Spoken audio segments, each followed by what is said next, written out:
स्वागत है बच्चे आपका बीएसएससी सीजीएल के टेस्ट में। बच्चे जैसा कि आपको पता है कि एग्ज़ाम का डेट दे दिया है।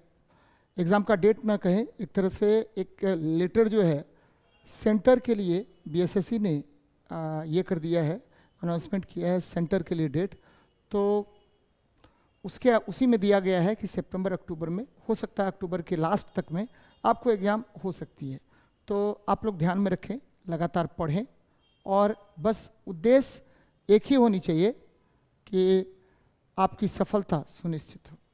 चलिए हम लोग ज़्यादा बात ना करके सीधे क्वेश्चन पर चलते हैं। आज का क्वेश्चन जो है 51 नंबर से शुरू हो रहा है बच्चे, 51 नहीं, हाँ 51 नंबर से शुरू हो रहा है। जरा 51 नंबर प्रश्न को देखते हैं क्या कह रहा है।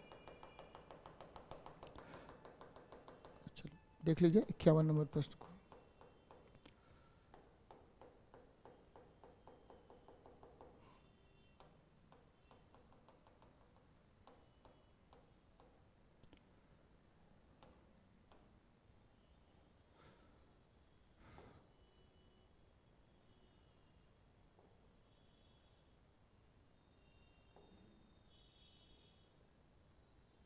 इक्यावन नंबर 50, 51, 52, यहाँ देखिए। ध्रुव तारे का दूसरा नाम क्या है? बच्चे ये ज्योग्राफी वाले सर का है, लेकिन फिर भी हम लोग कर लेते हैं। जीके वाले सर करवाएंगे इसको विस्तार पूर्वक, लेकिन इसके बाद देखते हैं क्या है क्वेश्चन। कह रहा कैल्शियम की कमी मुख्य रूप से किस विटामिन की कमी से पैदा होता है? तो ये ध्यान में रखिएगा, कैल्शियम की कमी मुख्य रूप से किस विटामिन की कमी से पैदा होता है। कैल्शियम, कैल्शियम क्या होता है बेटा? एकदम ध्यान में रखिएगा। कैल्शियम जो है, यह कैल्शियम शरीर के हड्डियों का निर्माण करता है। एकदम याद रखना है आपको, बार बार आपसे क्वेश्चन पूछेगा कि कैल्शियम कैल्शियम कैल्शियम क्या करता है? तो कैल्शियम एवं फॉस्फोरस, ये दोनों, कैल्शियम एवं फॉस्फोरस ये दोनों क्या करता है? तो आपके शरीर की हड्डियों का निर्माण करता है। एकदम याद रखना है। कैल्शियम फॉस्फोरस CA3PO4 हॉल 2, ये ट्राई कैल्शियम फॉस्फेट होता है और यह हमारे शरीर के हड्डियों का निर्माण करता है। यह हमारे शरीर के हड्डियों का निर्माण करता है और शरीर के हड्डियों का निर्माण करेगा। एकदम ध्यान में रखिएगा, कुछ भी नहीं है, हड्डियों का निर्माण करता है। बहुत अच्छी बात है बच्चे, निर्माण करता है। चलिए फिर देखते हैं क्या कह रहा है कि ये विटामिन डी है। तो विटामिन डी आपको पता होगा कि विटामिन डी को हम कैल्सीफेरॉल कहते हैं बच्चे, कैल्सीफेरॉल और कैल्सीफेरॉल कहते हैं। यही विटामिन जो है सूर्य के प्रकाश में कैल्शियम के संश्लेषण को बढ़ा देता है। एकदम ध्यान में रखिएगा, यही विटामिन सूर्य के प्रकाश में कैल्शियम के संश्लेषण को बढ़ा देता है। एकदम याद रखिएगा, ठीक है।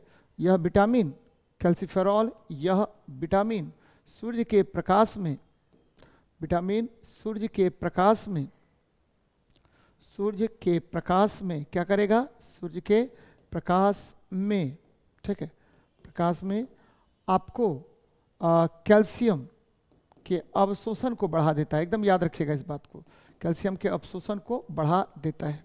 चलिए बहुत अच्छी बात है, बढ़ाता है, कैल्शियम के अवशोषण को बढ़ाता है, याद रखनी है बच्चे।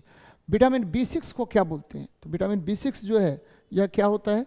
तो बार बार मैं आपको चर्चा करता हूँ कि देखिए विटामिन ए, डी और ई और क्या के, ये वसा में घुलनशील होता है। वसा में घुलनशील विटामिन है, घुलनशील है और घुलनशील है। और बेटा ये ध्यान में रखिएगा कि विटामिन B6 ये पायरिडॉक्सिन होता है। क्या होता है? पायरिडॉक्सिन, पायरिडॉक्सिन, ठीक है, ये होता है बच्चे। और ये जितने भी विटामिन B1, चाहे आपको B1 तो बेरी बेरी रोग होता है, लेकिन और जितने भी विटामिन होते हैं, चाहे विटामिन B6 हो, विटामिन B12 हो, ये आपको मुख्य रूप से रक्त के निर्माण में एक महत्वपूर्ण भूमिका निभाता है। तो ये ध्यान में रखिएगा आप लोग। विटामिन C जो है आपको पता है, इसकी वजह से इसको हम एस्कॉर्बिक एसिड कहते हैं। कौन सा एसिड? एस्कॉर्बिक एसिड कहा जाता है। और इसकी कमी से स्कर्वी रोग होता है। कौन सा रोग होगा? स्कर्वी, स्कर्वी रोग होता है, ध्यान में रखिएगा बेटा।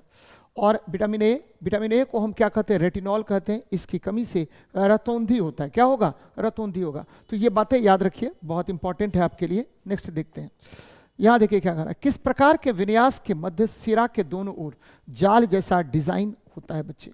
जाल जैसा डिजाइन होगा। तो मध्य सिरा और दोनों ओर जाल जैसा, ठीक है, क्या होगा, आपको डिजाइन होता है। तो ये ध्यान में रखिएगा, बार बार इस तरह का प्रश्न आपसे पूछेगा कि थोड़ा सा लिख से हट करके है बच्चे, जालिका रूपी सिरा विन्यास। यहाँ देखिए आपको पता होगा पत्ती जो होता है, हरी पत्तियां, वहां पर, ठीक है, ये मान लीजिए हरी पत्तियां हैं, आपको हरी पत्तियां हैं, ये आपको हरी पत्तियां हैं। तो हरी पत्तियों में क्या होगा, ये हरी पत्ती है, यहाँ पर आपको सिरा, ये देखिए जाल जैसी संरचनाएं होती हैं, ध्यान में रखिएगा, ये जाल जैसी संरचनाएं होंगी, ठीक है, ये जाल जैसी संरचनाएं होती हैं। तो ये याद रखनी है आपको। यहाँ जालिका रूपी सिरा विन्यास पाया जाता है, जालिका रूपी सिरा विन्यास इसमें पाया जाता है, ये पत्तियों में। बच्चे आपको पता होगा पत्तियों में जालिका रूपी सिरा विन्यास पाया जाता है, बहुत इंपॉर्टेंट है, जालिका रूपी सिरा विन्यास पाया जाता है, याद रखिएगा इसको, सिरा विन्यास पाया जाता है, किसमें, तो आपको आपके पत्तियों में पाया जाता है। ये आपको ध्यान में रखना है कि यहाँ वाष्पोत्सर्जन, आपको पता है मैं बार बार आपको बताता रहता हूँ कि पत्तियों से जल का, ठीक है, वाष्पीकरण बड़ी तीव्र गति से होता है, पत्तियों से जल का वाष्पीकरण क्या होगा, बड़ी ही तीव्र गति से होता है। और इस वाष्पीकरण के कारण ध्यान दीजिएगा, वाष्पीकरण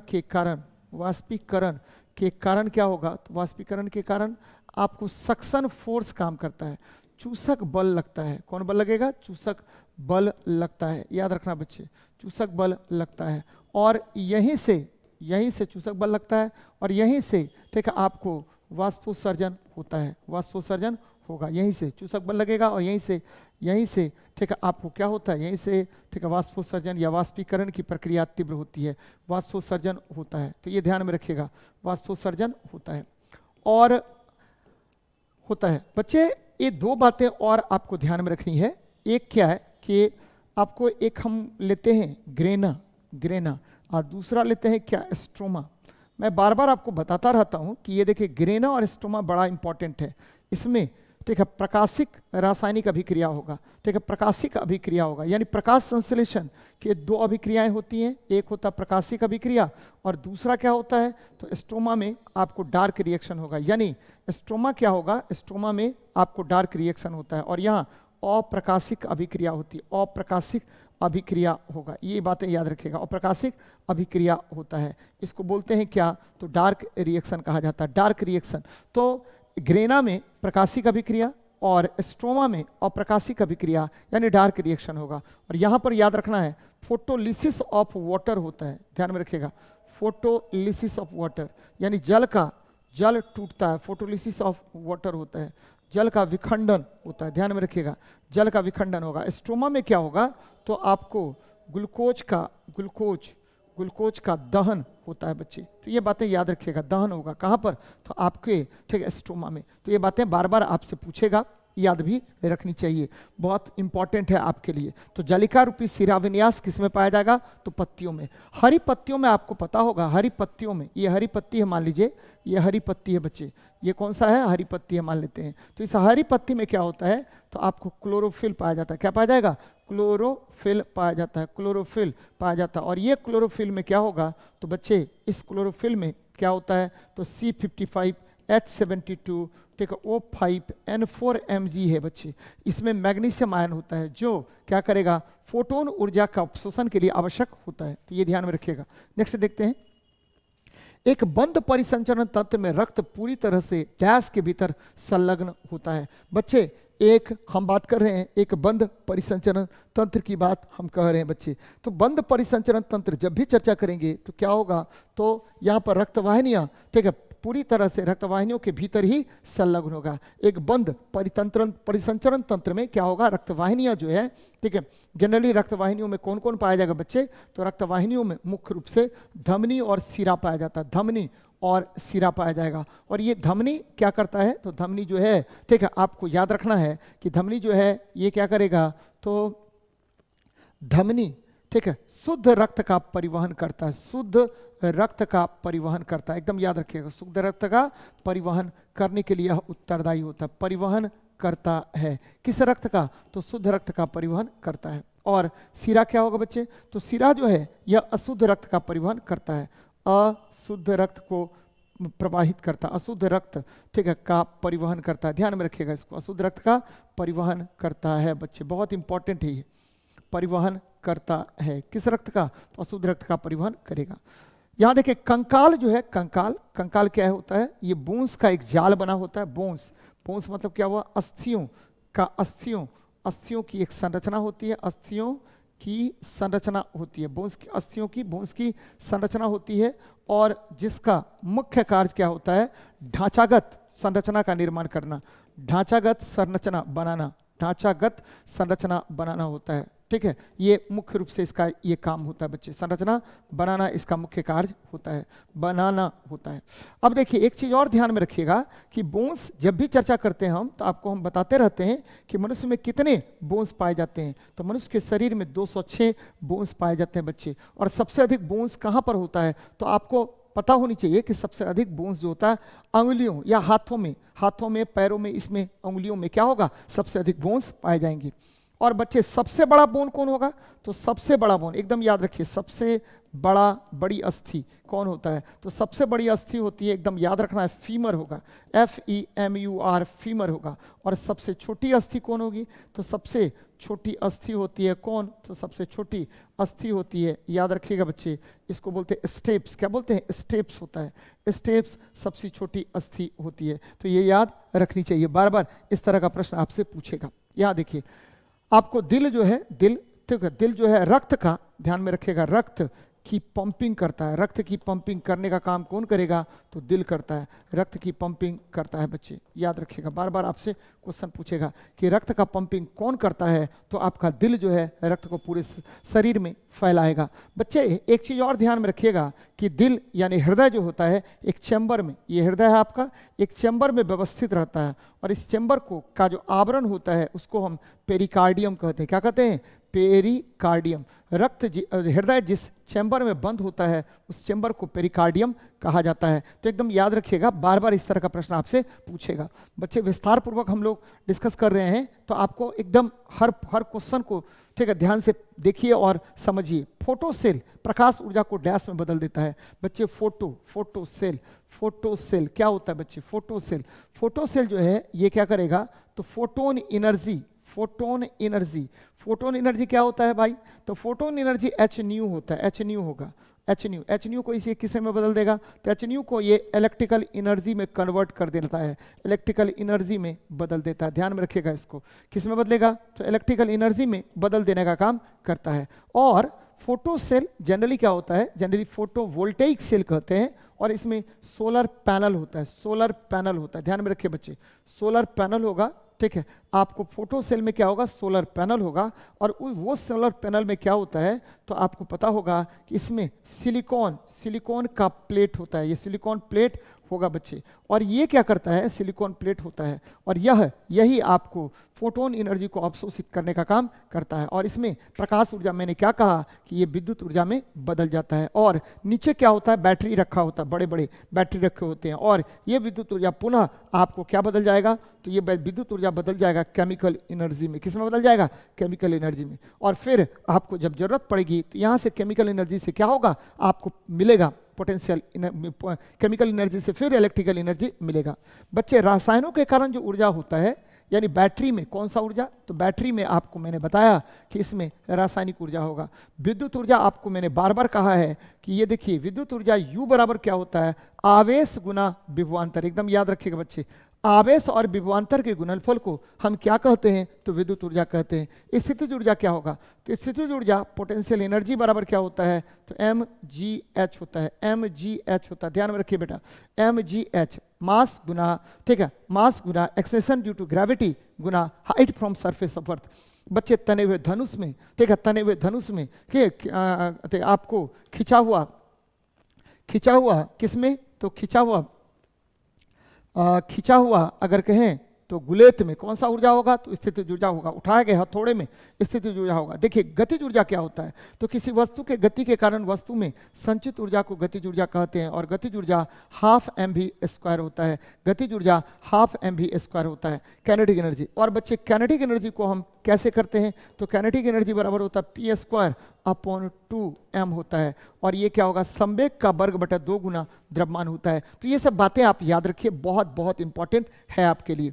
चलिए नेक्स्ट देखते हैं क्या कह रहा है बच्चे। यहाँ देखिए, एक उड़ते हुए हवाई जहाज में कौन सी ऊर्जा होगी। क्योंकि हवाई जहाज उड़ रहा है, ऊंचाई पर उड़ रहा है, ये देखिए ये हवाई जहाज है बेटा, हवाई जहाज उड़ रहा है, ऊंचाई पर उड़ रहा है, और इसमें कौन कौन सी ऊर्जा होगी। एक तो ऊंचाई के कारण, पृथ्वी से ऊंचाई के कारण संचित ऊर्जा, डेट इज पोटेंशियल एनर्जी, और ठीक है चूंकि गति भी इसमें है तो डेट इज काइनेटिक एनर्जी, और इसी को सम्मिलित रूप से यांत्रिक ऊर्जा कहते हैं। कौन सा ऊर्जा कहेंगे, यांत्रिक ऊर्जा कहते हैं बच्चे। तो याद रखिएगा इसको कि potential energy plus kinetic energy को सम्मिलित रूप से क्या कहते हैं, तो यांत्रिक ऊर्जा या मैकेनिकल एनर्जी कहते हैं। बहुत इंपॉर्टेंट है और बार बार यही चर्चा हम करते हैं। यहाँ देखिए, ध्यान दीजिए बच्चे क्या कह रहा हूं, ठीक है। वायुयान का उड़ना, वायुयान का उड़ना किस सिद्धांत पर आधारित है, तो वायुयान का उड़ना ध्यान में रखिएगा, यह आधारित है किस पर, तो बर्नौली के सिद्धांत पर, बर्नौली के सिद्धांत पर आधारित है बच्चे।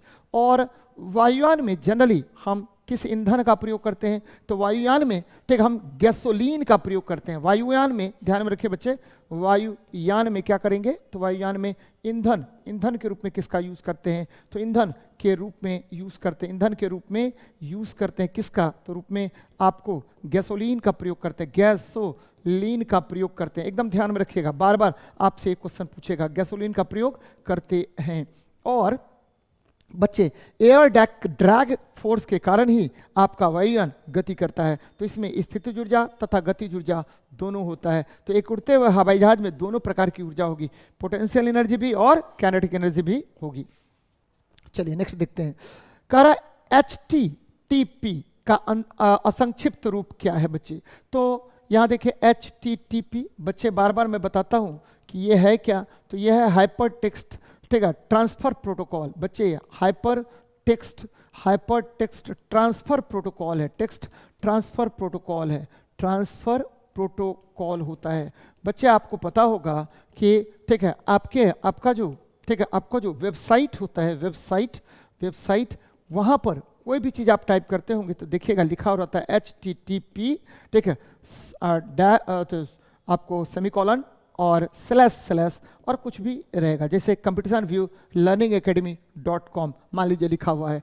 तो कोई भी वेबसाइट को का डोमेन नेम जो होता है, URL जो होता है, किसी भी वेबसाइट का URL HTTP से शुरू होता है। किसी भी वेबसाइट का URL यूनिफॉर्म रिसोर्स लोकेटर बच्चे, URL HTTP से प्रारंभ होता है। एकदम याद रखिएगा बच्चे, बार बार आपसे क्वेश्चन पूछेगा, प्रारंभ होता है, आपको बराबर पूछेगा आपसे कि आपका जो ठीक है वेब पेज है, वेब पेज किसका बना होता है, तो वेब पेज बना होता है किसका, तो ये बना होता है HTML का। हाइपर टेक्स्ट ठीक है मार्कअप लैंग्वेज का बना होता है, हाइपर टेक्स्ट मार्कअप लैंग्वेज का यह बना होता है HTML का।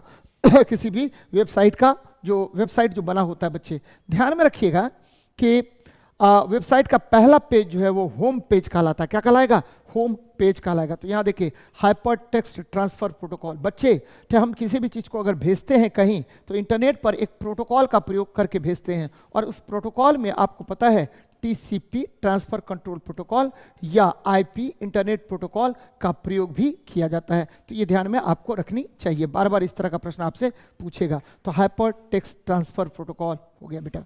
नेक्स्ट देखते हैं, H2O के साथ चूने को मिलाने पर क्या होता है। तो बच्चे जब भी H2O के साथ चूना को मिलाएंगे तो ये क्या होगा, चूना है बच्चे, ये चूना है, चूना पत्थर नहीं है, क्योंकि आपको पता है चूना ये क्या होता है, तो कैल्शियम ऑक्साइड होता है, और इसे क्या कहा जाता है, तो क्विक लाइम कहते हैं, क्विक लाइम कहा जाता है। और यहाँ देखिए ठीक है भखरा चूना ये क्या होगा, तो भखरा चूना जो है वो होता है कैल्शियम हाइड्रोक्साइड, और इसे स्लैग्ड लाइम कहा जाता है, स्लैग्ड लाइम कहते हैं, एकदम ध्यान में रखिएगा, स्लैग्ड लाइम कहा जाता है भखरा चूना। तो H2O + CO ये मिल गया और बना लिया कैल्शियम हाइड्रोक्साइड का निर्माण इसने किया,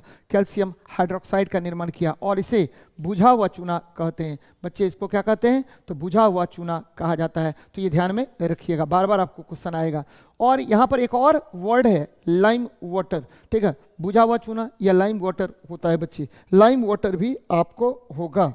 तो लाइम वाटर नींबू पानी, तो नींबू पानी लाइम वाटर जरूर बोला जाता है, ठीक है, लेकिन अगर वहाँ पर स्लैग्ड लाइम है तो ज़्यादा बेहतर आपको क्या होगा, तो 59 का सी नंबर ज़्यादा बेहतर आंसर होगा बच्चे। तो ये ध्यान में रखिएगा आप लोग। यहाँ चूना पत्थर है, चूना पत्थर कैल्शियम कार्बोनेट होता है, कैल्शियम कार्बोनेट को हम चूना पत्थर कहते हैं। तो बार बार आपसे क्वेश्चन पूछेगा और ध्यान में रखिएगा किस तरह से सर ने बताया है बच्चे। H2O जो है जल, ये क्या है, तो ये ठीक है यौगिक है, ये यौगिक है बच्चे, H2O यौगिक है, एक चीज। दूसरा चीज क्या, ये सर्वात्रिक विलायक है, सर्वात्रिक विलायक है, सर्वात्रिक विलायक है। और मैं बार बार आपको बताता रहता हूं कि देखिए H2O जो है यहाँ पर आपको हाइड्रोजन बॉन्ड पाए जाते हैं, हाइड्रोजन बॉन्ड पाया जाता है, और ये हाइड्रोजन बॉन्ड जो है इसी के कारण इसका क्या होता है, तो बच्चे क्वथनांक अधिक होता है, इसका क्या होगा, विशिष्ट ऊष्मा अधिक होती है, और ठीक है याद रखिएगा विशिष्ट ऊष्मा इसका अधिक होगा, और क्या होगा, तो बच्चे H2O में हाइड्रोजन बॉन्ड के कारण ही इसका क्वथनांक अधिक होगा, इसका उच्च ऊष्मीय क्षमता इसमें ग्रहण करने की क्षमता होती है, और विशिष्ट ऊष्मा भी इसका अधिक होता है। तो ये बातें याद रखिए। नेक्स्ट देखते हैं, कारण नींबू का रस का पीएच मान 4, इसका अर्थ क्या है बच्चे, पीएच का अर्थ क्या होता है, पीएच का अर्थ होता है power of hydrogen ion, power of hydrogen ion, ये याद रखिएगा। पीएच क्या होता है, तो पीएच होता है negative logarithm of hydrogen ion concentration, negative logarithm of hydrogen ion concentration, यानी ठीक है आपको हाइड्रोजन आयन के सांद्रण का ऋणात्मक लघुगुणकीय मान होता है, यानी हाइड्रोजन आयन,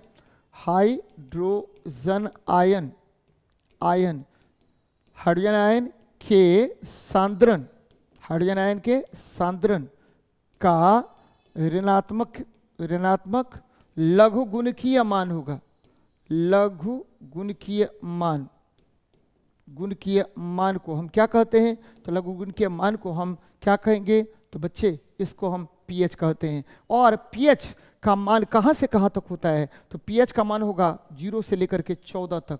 अगर पीएच का मान आपको 7 से कम हो गया तो इसे अम्लीय कहेंगे, अम्लीय विलयन कहते हैं। और पीएच का मान अगर 7 के बराबर हो गया तो इसे हम क्या कहते हैं, तो उदासीन कहेंगे।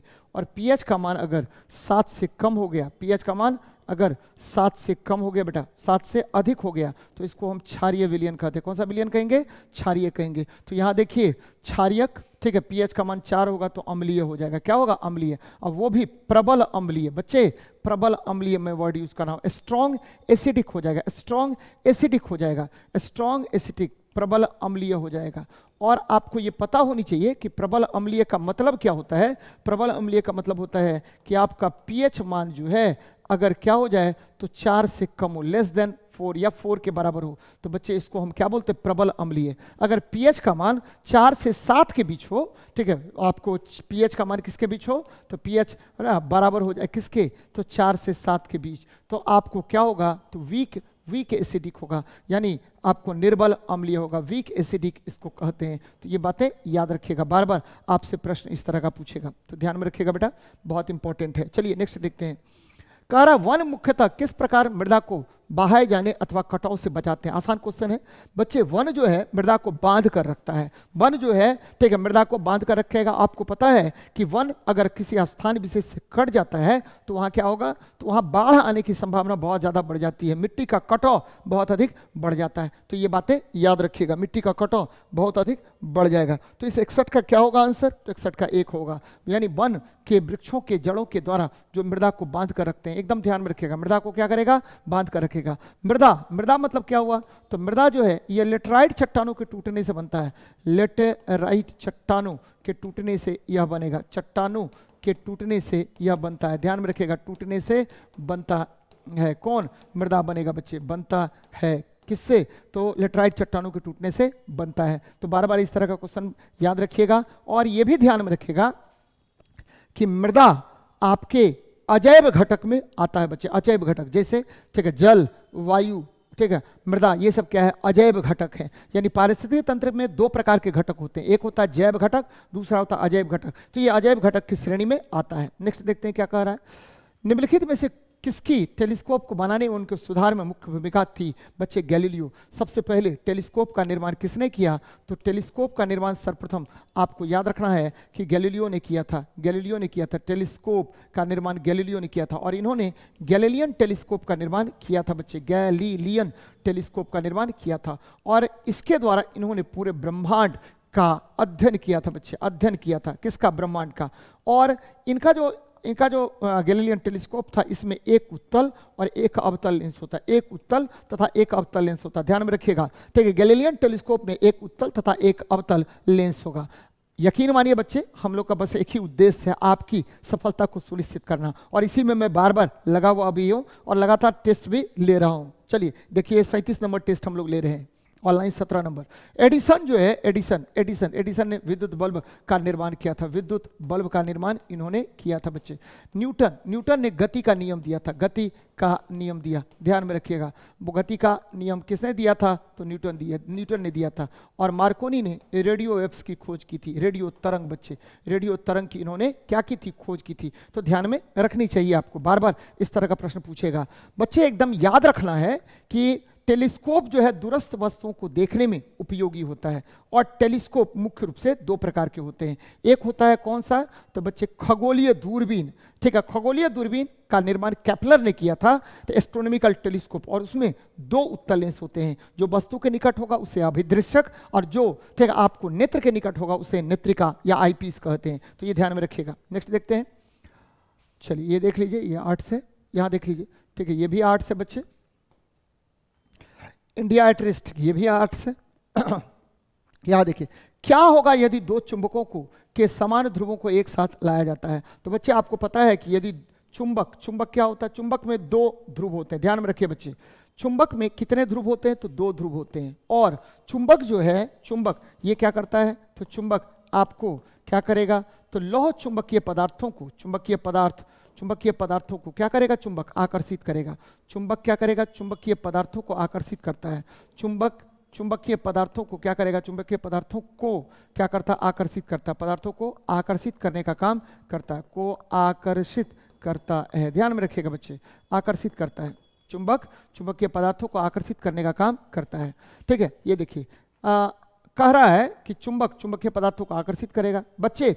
अगर ठीक है, अगर समान ध्रुवों को, देखिए एक वैज्ञानिक थे, ठीक है, नाम था उनका कुलॉम ने बताया कि देखिए अगर समान ध्रुवों को यानी सेम पोल को एक दूसरे के निकट लाएंगे तो क्या होगा? सेम पोल को ला रहे हैं, ठीक है, चुंबक के समान पोलों को एक दूसरे के निकट ला रहे हैं तो प्रतिकर्षण लगेगा, और विपरीत पोलों के बीच में क्या होगा? तो आपको आकर्षण बल काम करता है। तो यदि समान पोलों को एक दूसरे के निकट लाएंगे बेटा तो वे एक दूसरे को क्या करेंगे? प्रतिकर्षित करेंगे। बच्चे चुंबक जो होता है वो मुख्य रूप से दो प्रकार के होते हैं। चुंबक कितने प्रकार के? तो दो प्रकार के होते हैं। एक होता है आपको अस्थाई चुंबक, और या ऐसा भी कह सकते हैं एक होता है प्राकृतिक चुंबक। लोड स्टोन को प्राकृतिक चुंबक, इसको लोड स्टोन को, कौन सा स्टोन? लोड स्टोन क्या होता है? तो Fe3O4 होता है, फेरस, ठीक है, और ये मैग्नेटाइट भी बोलते हैं लोड स्टोन को। तो ये आपको प्राकृतिक चुंबक है। और दूसरा होता है आपको, इसको बोलते हैं क्या? इलेक्ट्रोमैग्नेट, विद्युत चुंबक बोलते हैं बेटा। और ये अस्थायी चुंबक होता है। क्या कैसे बनता है? तो एक हम क्या लेते हैं? आयरन का बार लेते हैं और उस पर ठीक है आपको तार लपेट देते हैं, कॉपर का तार लपेट देते हैं। ध्यान में रखिएगा, किसका तार लपेटेंगे? कॉपर का तार लपेटते हैं। एकदम ध्यान में रखिए बच्चे, कॉपर का तार लपेटा जाता है, कॉपर का तार लपेटते हैं। और जब तार लपेटते हैं, अब जब तार लपेटते हैं तो क्या होगा? उस तार से विद्युत धारा प्रवाहित करने पर, जब उस तार से विद्युत धारा प्रवाहित करेंगे तो यह आपको क्या होगा? मैग्नेट बन जाएगा। क्या बन जाएगा? मैग्नेट बन जाता है। तो ध्यान में रखिएगा, मैग्नेट बन जाता है। और ये क्या करेगा? तो लौह चुंबकीय पदार्थों को अपनी ओर आकर्षित करने की इसमें प्रबल क्षमता होती है। तो ये ध्यान में रखिएगा, ठीक है। अब देखिए चुंबक का चुंबकत्व, ठीक है। चुंबक कितने प्रकार के मैंने बताया? दो प्रकार के। एक क्या हो गया? तो एक हो गया अस्थायी चुंबक, एक हो गया प्राकृतिक चुंबक, और दूसरा क्या हो गया? तो विद्युत चुंबक हो गया बच्चे। और विद्युत चुंबक कैसे मैंने बनाया? एक लोहा का रॉड ले लिया, उस पर ठीक है आपको तार लपेट दिया। अब देखिए चुंबक का चुंबकत्व आपको कैसे हटाएंगे, कैसे दूर करेंगे, चुंबक का चुंबकत्व समाप्त कैसे करेंगे? तो पहले तो उसको पीट कर, और दूसरा क्या कि उसे बार बार गर्म करके हम चुंबक का चुंबकत्व को समाप्त कर सकते हैं। तो ये बातें याद रखिएगा बच्चे। नेक्स्ट देखते हैं, कह रहा है एक कोशिकीय यूकैरियोटिक सूक्ष्मजीव को नाम दिया जाता है बच्चे मोनेरा दिया जाता है। बच्चे आपको पता होगा कि विटेकर ने क्या किया, तो 5 जगत वर्गीकरण किया था। 5 जगत वर्गीकरण किया और इनके अनुसार आपको क्या क्या वर्गीकरण किया और इन्होंने क्या किया, तो बच्चे ये देखिए ये 5 जगत इन्होंने दिया, 5 जगत वर्गीकरण क्या क्या बात हुई। सबसे पहले हो गया कौन, तो बच्चे मोनेरा, और उसके बाद क्या प्रोटिस्टा, उसके बाद क्या हुआ मोनेरा प्रोटिस्टा, फंगी, उसके बाद क्या होगा तो बच्चे आपको प्लांटी और उसके बाद क्या हुआ एनिमेलिया, क्या हुआ एनिमेलिया, ये इन्होंने बताया। और मोनेरा जो है ये क्या हुआ प्रोकैरियोट्स है, यानी एक कोशिकीय जीव है। प्रोटिस्टा फंगी, एनिमेलिया, प्लांटी और एनिमेलिया ये क्या होगा, तो बच्चे ये यूकैरियोटिक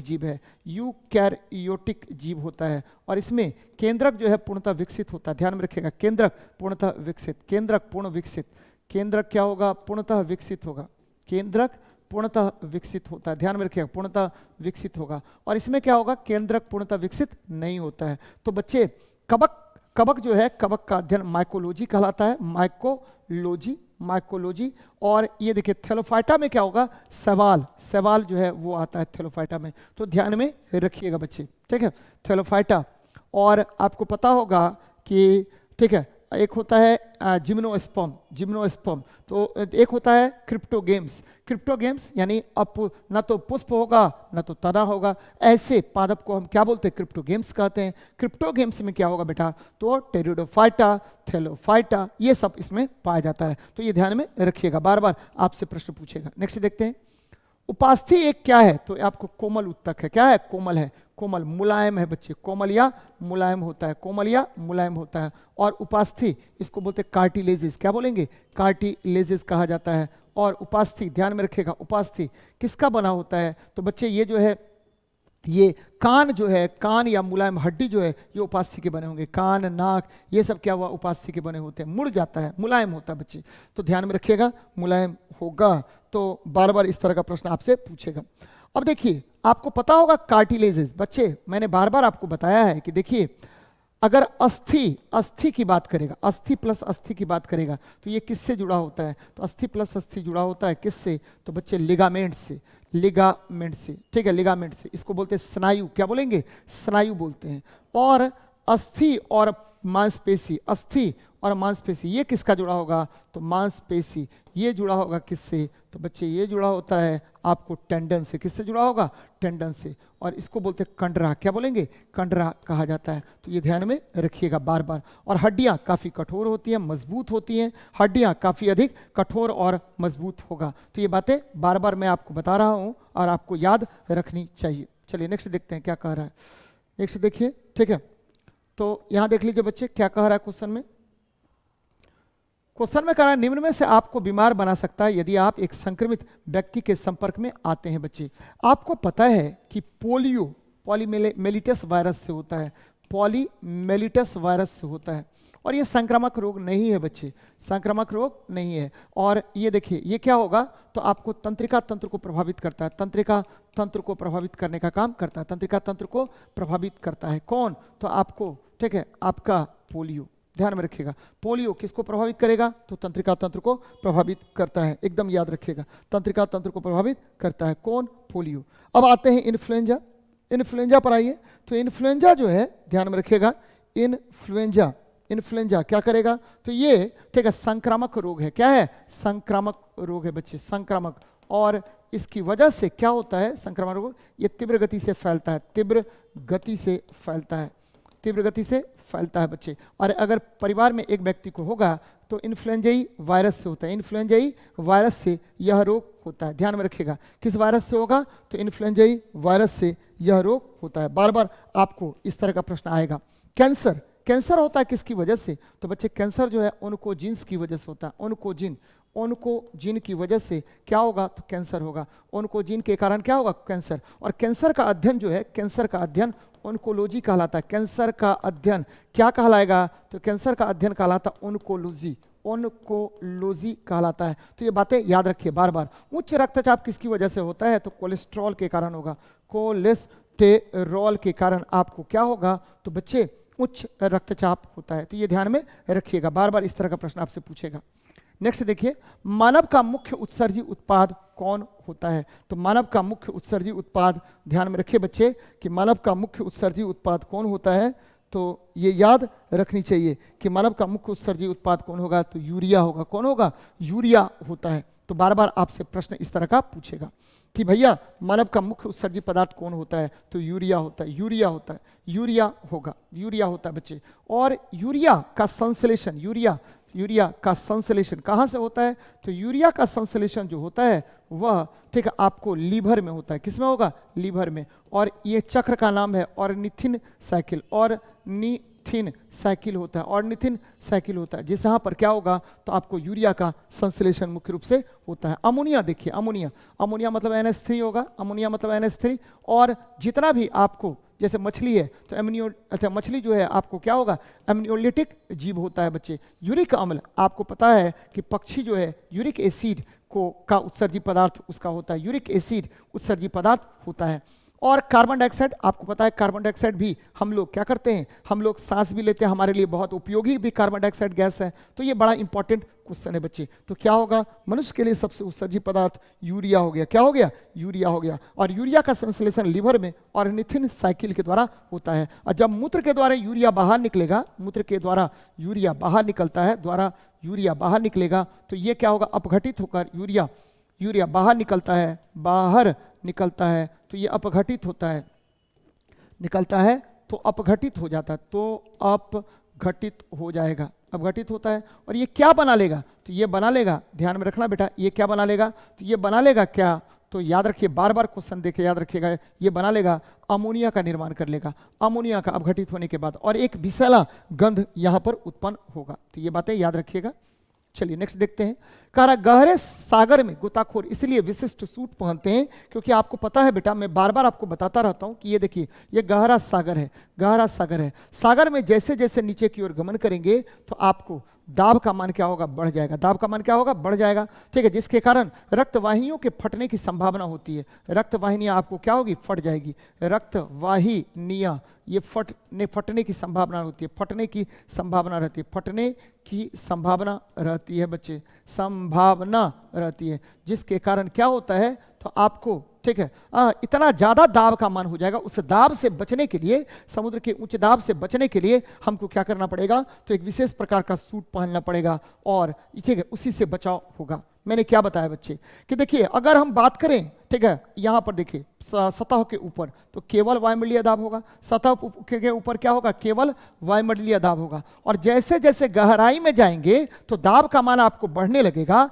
और गहराई, मान लीजिए H गहराई में हम गए, कितनी गहराई में गए, H गहराई में गए, तो H गहराई में दाब कितना होगा, तो जैसे ही H गहराई में आप जाइएगा बच्चे, तो कुल दाब यहाँ रो जी एच और जोड़ दीजिए, तो पहले दाब क्या था, P0, और अब गहराई के कारण दाब हो गया रो जी एच, तो कुल दाब कितना होगा, तो ये P1 बराबर हो जाएगा P0 प्लस रो जी एच। ये देखिए इतना ज्यादा दाब हो जाएगा, जिसके कारण वो उसका इफेक्ट पूरे शरीर पर पड़ेगा, और शरीर में वो दबाव के कारण आदमी मर जाएगा बच्चे। इतना ज्यादा दबाव पड़ेगा कि आपका शरीर का रक्तवाहिनियां पूरे फट जाएंगी, जिसके कारण आपको एक विशेष प्रकार का सूट पहनना पड़ेगा। तो ये ध्यान में रखिएगा आप लोग। चलिए बच्चे, यहां देखिए IUCN, ठीक है, रेड लिस्ट किसके मध्य,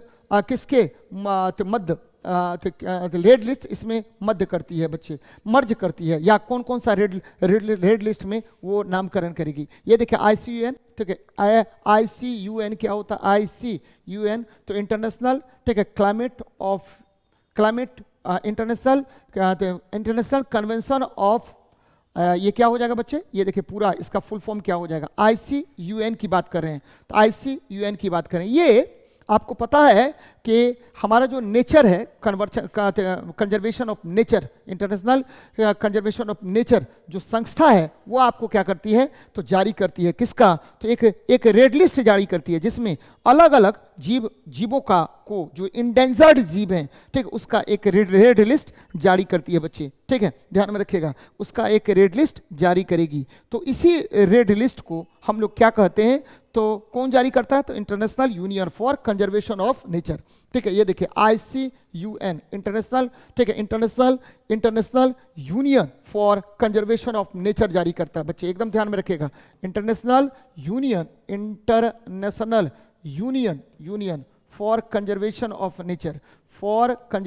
नेचर, ये जारी करता है, फॉर कंजर्वेशन ऑफ नेचर, आपको कंजर्वेशन ऑफ नेचर जारी करेगा। क्या जारी करता है, तो ये रेड लिस्ट जारी करता है बच्चे, पादप और पशुओं प्रजातियों की विश्वव्यापी संरक्षण स्थिति का आकलन यह करता है, और इसमें एक व्यापक सूची जारी किया जाता है कि कौन सा बर्ड जो है, देखिए ध्यान में रखिएगा, कौन विलुप्त हो गया है, पहली बात, कौन विलुप्त के कगार पर है, और किस पर विलुप्ति होने की संभावना है, ठीक है, ये 3 प्रकार का रेड लिस्ट जारी करता है। विलुप्त हो गया है यानी आपको कंप्लीटली एक्सटिंक्ट हो गया बर्ड, दूसरा क्या, या कोई भी पक्षी या कोई भी जानवर एक्सटिंक्ट हो गया है, पूर्णतः विलुप्त हो गया, दूसरा क्या, तो विलुप्ति के कगार पर है, और बच्चे तीसरा क्या, कि जो जिस पर विलुप्ति का जो छाया है या जो डेंजर्ड होने वाला है, संभावना है, संकटग्रस्त जीव है, उसका यह रेड लिस्ट जारी करता है बच्चे। तो ध्यान में रखिएगा, बार बार इस तरह का प्रश्न आपको पूछेगा। चलिए बहुत अच्छी बात है, तो आंसर हो जाएगा कौन सा, डी नंबर। नेक्स्ट देखते हैं, विद्युत धारा के चुंबकीय प्रभाव को किस वैज्ञानिक ने, बच्चे ओस्टेड ने किया था। आपको पता होगा, ध्यान दीजिए कि विद्युत धारा के प्रवाहित होने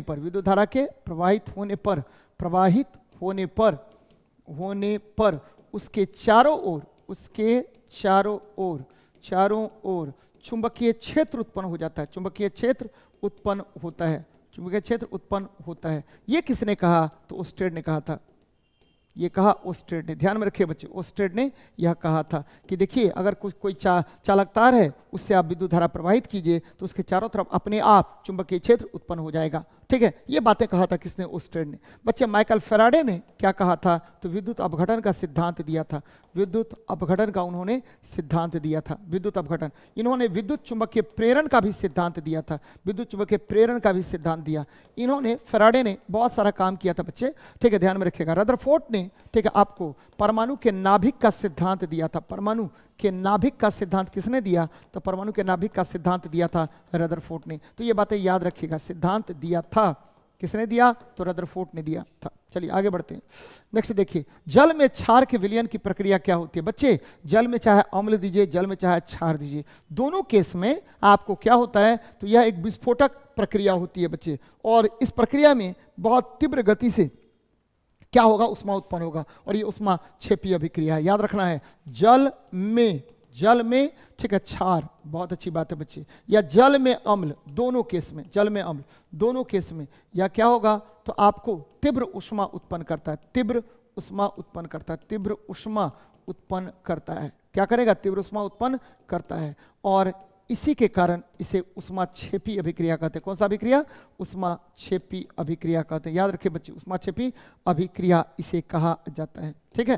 तो बहुत तीव्र गति से उष्मा उत्पन्न करेगा। अब देखिए, अब यहाँ क्षार की बात कर रहे हैं, तो जो क्षारक मतलब क्या होता है, बेस होता है, क्षारक मतलब बेसिस, जो क्षारक जल में घुलनशील होता है, जल में घुलनशील, उसे क्या कहते हैं, घुलनशील होगा, उसे ही हम क्षार कहते हैं। क्या कहते हैं, उसे क्षार कहा जाता है, याद रखिए बच्चे, क्षार कहा जाता है।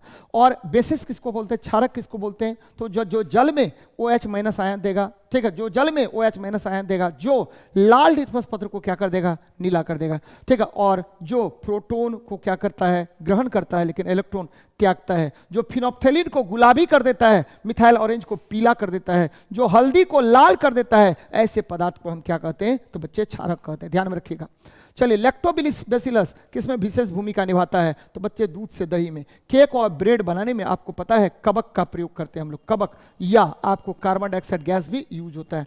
पनीर बनाने में भी कवक का यूज होता है बच्चे, यहाँ पर ईस्ट का प्रयोग करते हैं। अल्कोहल के निर्माण में किण्वन प्रक्रिया में आपको पता है कि ग्लूकोज, अगर ग्लूकोज है कोई भी, तो ग्लूकोज को हम ईस्ट देते हैं, ईस्ट में क्या देंगे, जैमेज एंजाइम देंगे, और उस जैमेज एंजाइम के प्रेजेंस में ये इथाइल अल्कोहल में टूट जाता है, 2C2H5 2C2H5OH में टूट जाएगा और ये इथाइल अल्कोहल का निर्माण कर लेगा और यहाँ कार्बन डाइऑक्साइड गैस भी मुक्त होगा। तो इस प्रक्रिया को क्या बोलते हैं? तो किण्वन कहा जाता है। यानी स्टार्च या ग्लूकोज से आपको क्या बनाने की प्रक्रिया को, तो बच्चे ठीक है, अल्कोहल बनाने की प्रक्रिया को, इथाइल अल्कोहल बनाने की प्रक्रिया को हम क्या कहते हैं? तो किण्वन कहते हैं। तो ये ध्यान में रखिएगा। चलिए, बहुत अच्छी बात है।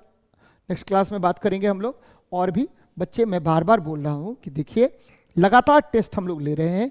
आपको बस करना क्या है कि जल्दी से जुड़ जाइए हमारे ठीक है चैनल से जुड़ जाइए, सब्सक्राइब कीजिए हमारे चैनल को और ठीक है लाभ उठाइए, क्योंकि फिर वापस इस तरह से वैकेंसी आने वाली नहीं है बच्चे। ठीक है, जब आएगी तब आएगी, पता नहीं कब आएगी, लेकिन अभी तो सामने में है। कृपया ठीक है ज़्यादा से ज़्यादा टेस्ट दें, हमारे सेंटर पर आइए, टेस्ट दीजिए और फिर जाकर के यूट्यूब के माध्यम से आप ठीक है डिस्कशन के एक एक बातों को नोट डाउन कीजिए। यकीन मानिए आपकी सफलता सुनिश्चित हो जाएगी।